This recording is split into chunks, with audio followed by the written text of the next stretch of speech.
நிறைய இருக்கு. ஸோ தமிழ் மக்கள் மன்றம் நடத்தும் இந்த சிறப்பான சித்திரை விழா நிகழ்ச்சிக்கு வருகை தந்திருக்கும் அனைவருக்கும் முதற்கண் எங்கள் நன்றியை தெரிவித்துக் கொள்கிறோம். எல்லா நிகழ்ச்சியும் ரொம்ப சிறப்பாக நடந்தது. நான் ஒரு 2-3 மணி நேரமாக பார்த்துட்டு இருக்கேன். ரொம்ப நல்லா நடந்தது. தாமஸ் சார் இருக்காரா? நான் வரலையோ? தாமஸ் சார் இருக்காரா இங்கே? ஓகே.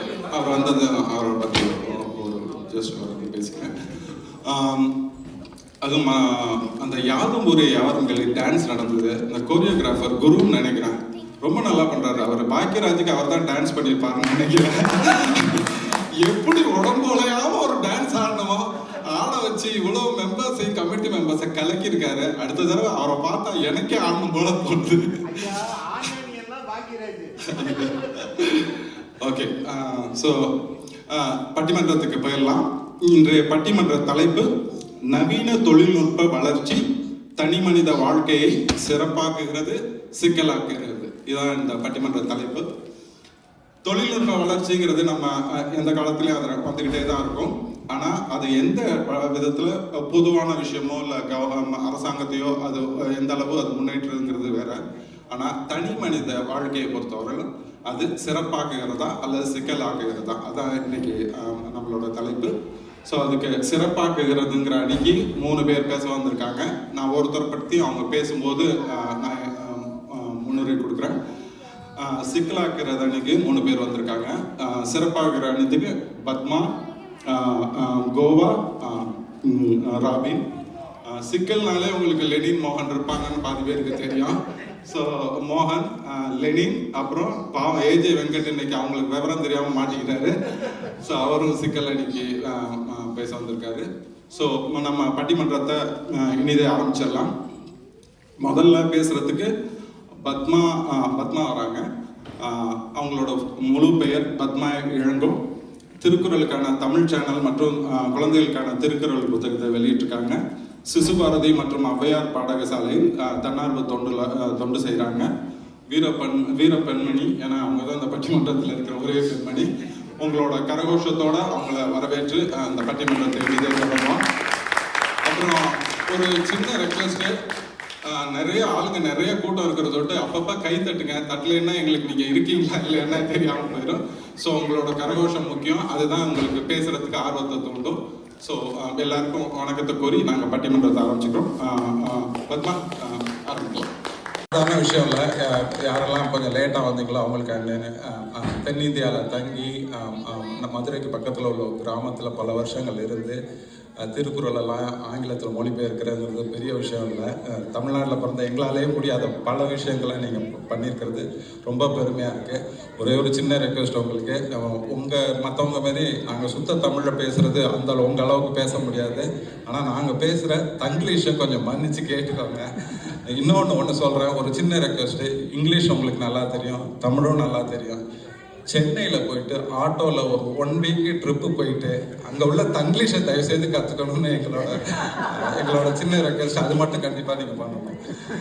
ஓகே, இப்போ அடுத்து கோவா ரொம்ப சிறப்பாக நவீன தொழில்நுட்ப வளர்ச்சி எந்த விதத்தில் தனி மனித வாழ்க்கையை சிறப்பாக்குகிறதுங்கிறத ரொம்ப அழகாக எடுத்துரைச்சாரு. இப்போ அடுத்து அவருக்கு பதில் பட்டையை கிளப்ப போகிற லெனின் வராரு. லெனின் தஞ்சை மாவட்ட விவசாய குடும்பத்தை சார்ந்தவர். விமான இயந்திர வடிவமைப்பு மற்றும் உற்பத்தி முதுநிலை பொறியாளராக வேலை பார்க்குறாரு. பல கவிதைகளை ஆர்குட், ஃபேஸ்புக், தமிழ் மன்றம் .com, யூடியூப், இன்ஸ்டாகிராமு, அமெரிக்க மாத இதழ் தென்றல், அப்புறம் அவரோட வீட்டில் உள்ள நோட் புக், இதில் பல இடத்துல பப்ளிஷ் பண்ணியிருக்காரு. ஸோ அவரை உங்கள் கரகோஷத்தோட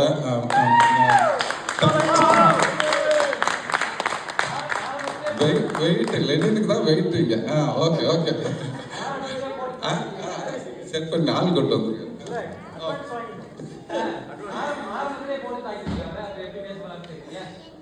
கொன்னிச்சிவா அண்ட் பட்டிமன்றத்திற்கு சிக்கலானதே என்று தீர்ப்பு கொடுக்க வந்திருக்கும் மனிதர்குல மாணிக்கமாம், அமெரிக்க ஜோதியாம், செல்போன் என்றாலே சினம் கொண்டு சீரும் சிறுத்தையாம் நடுவர் அவர்களே.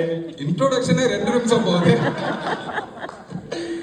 சிக்கலானதே என்று ஒத்துக்கொண்டு பேச வந்திருக்கும் என் அணியினரே, டேய் பிள்ளைங்களா போனை வச்சுட்டு சாப்பிடுவாங்கடா, டேய் பிள்ளைங்களா போனை வச்சுட்டு ஹோம்ஒர்க் பண்ணுங்கடா என்று பல முறை கூறி கூறி கோபம் தலைக்கேறி ரத்தம் கொதிப்பேறி ஆளுக்கு 2 வீதம் 6 போன்களை உடைத்து 6000 ரூபாய் வரை செலவு செய்து மாற்றி பேச, அதாவது சிறப்பானதே என்று மாற்றி பேச மாறுவேட போட்டி என்று நினைத்துக் கொண்டு பட்டிமன்றம் தொழில் கேட்கும் ஞானம் நிறந்தினிது நிறந்தினிது சொல்லுதல் வல்லார் பெரின், அதாவது தாமஸ் அது மாதிரி பாடுறது ட்ரை பண்ண,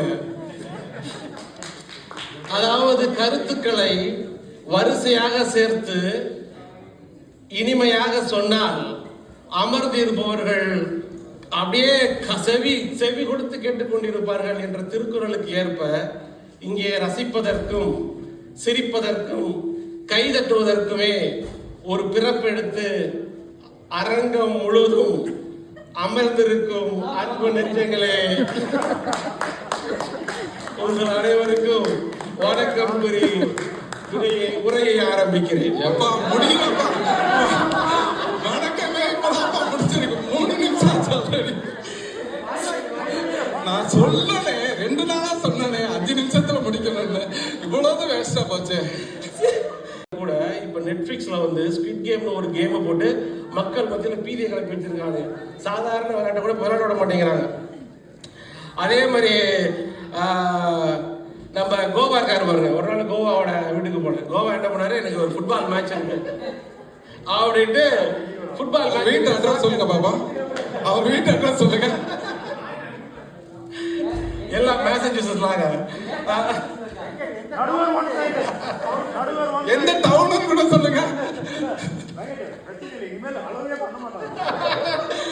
அவங்க வீட்டுக்கு போனேன். ஒரு நாள் சாக்கு விளையாட போறேன் அப்படின்னாரு. சரி என்ன பண்ண போறான்னு பார்த்தா பார்த்தால் அந்த மாதிரி ஒரு சின்ன சின்ன மனப்பாடங்கள் கூட பண்ண முடியாம மூளையை மழுங்கடிச்சு விட்டாங்க. 5 நிமிஷம் 1/2 மணி நேரம் ஆச்சு.